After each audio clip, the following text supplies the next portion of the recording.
How many of you guys in the chat? Okay, I think I know the answer to this question.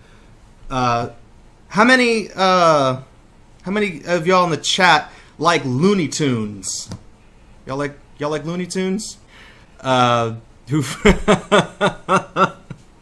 don't know. It's like Looney Tunes. I don't think they're culturally relevant anymore. But there was a point in time when they tried to get the Looney Tunes, the original Looney Tunes, to make a comeback.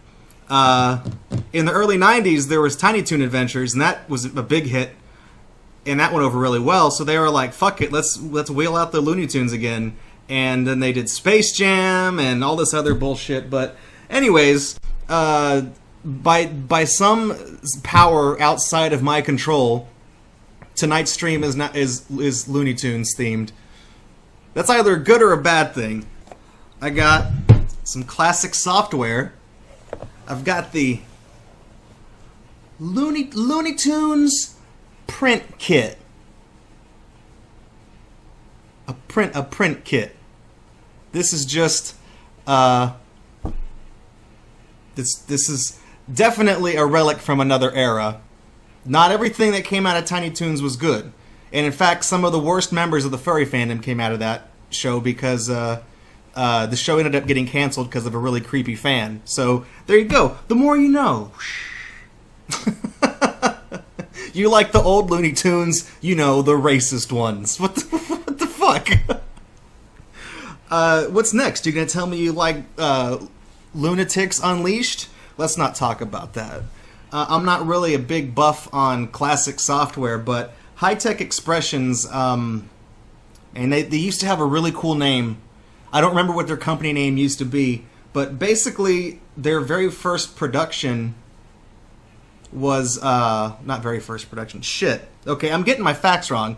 High-Tech Expressions used to have a really cool sounding generic conglomerate computer name, and they made like business software that sucked, and then they released something called the Jingle Disc in the 80s, which was just a greeting card printer for your, and it printed Christmas cards and stuff and let you customize them and all that good stuff. And it was a huge hit.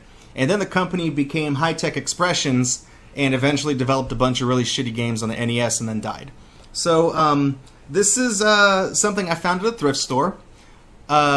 Surprisingly, the contents inside are in good condition, even though this box was salvaged from a fire.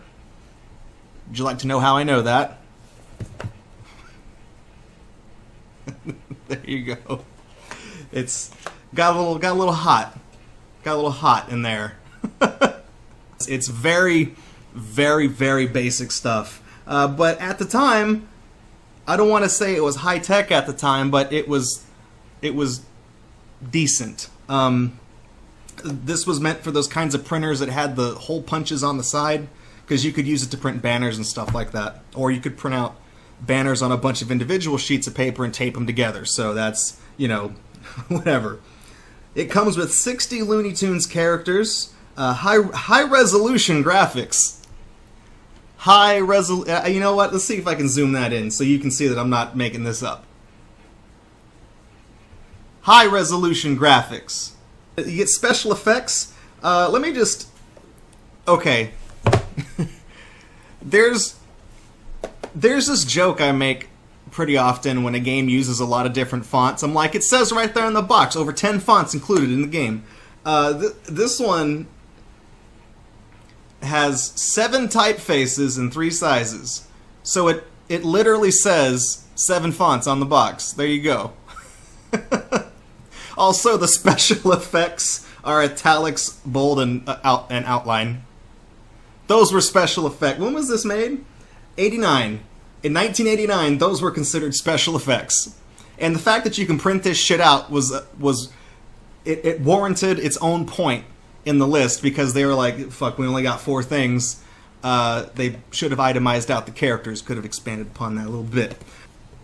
This is what I like, because like I said, it looks to be complete. So you got the game on 1 3 1/4 and 1 5 1/2 floppy disks, and I'm gonna get in touch with my my inner what is it? My inner lazy game reviews, my inner LGR, And wait, 1989. Oh, you're thinking of that song, which was 1985, but nice one. I see what you did there. It still has like that typewritten style label. I think is really cool. And I mean, for being in a fire, the disc is not melty. It doesn't look like it's sustained any heat damage, and the ribbon inside appears to be good. I mean, this still moves without any issue whatsoever. And I also just like this because you don't really see these anymore in this good of condition. I mean, usually the 5.5 floppies are very, very beaten up, or they show signs of aging. So it's like somebody bought this and then they printed one thing, and they gave up on it. So am I getting the floppy sizes correct? Is it 3.5 and 5.25? God damn it. So on the front there is that sticker that said buy 2 get 1 free, and as you can see they have a whole thing over here for just print products. This is all their different print suites, and among them are the Muppets print kit. So there's another one out there that's got Miss Piggy and all that crap. And then over here there's Edutainment. They had Win, Lose, or Draw, which was a game they also put on the NES, as well as MTV's Remote Control, which was a game show at the time. So they're... okay, I wouldn't call those two things edutainment. This is something that's pretty cool. Like, this is kind of a spoiler of all the graphics in the game. And it's printed out. Look at these sweet-ass borders right there, man. This is somewhere out there, someone with old GeoCities website just creamed their pants, and then 10 years in the future, somebody with the MySpace did the same. But this kind of reveals all the stuff in the game or the kit, and it's also worth mentioning that this piece of paper right here is actually their copy protection, because whenever you would boot this game up or install this game, it would show one of these pictures and ask you to name it, because they all have the names under it. And if you couldn't do it, then the game wouldn't start or it wouldn't install. So that's how they kept you. That's how High-Tech Expressions made sure they got your money from you if you wanted to fucking make birthday invitations with Sylvester doing a hula hoop and sucking at it. There's a huge manual. The manual's honestly a lot larger than you would expect for something that's supposed to be just a print kit. It's huge. The picture of bugs on the front is a little bit disturbing. I mean, it's got experimenting with design options, signs, banners, storybooks. You can make puppets. Like, it's all...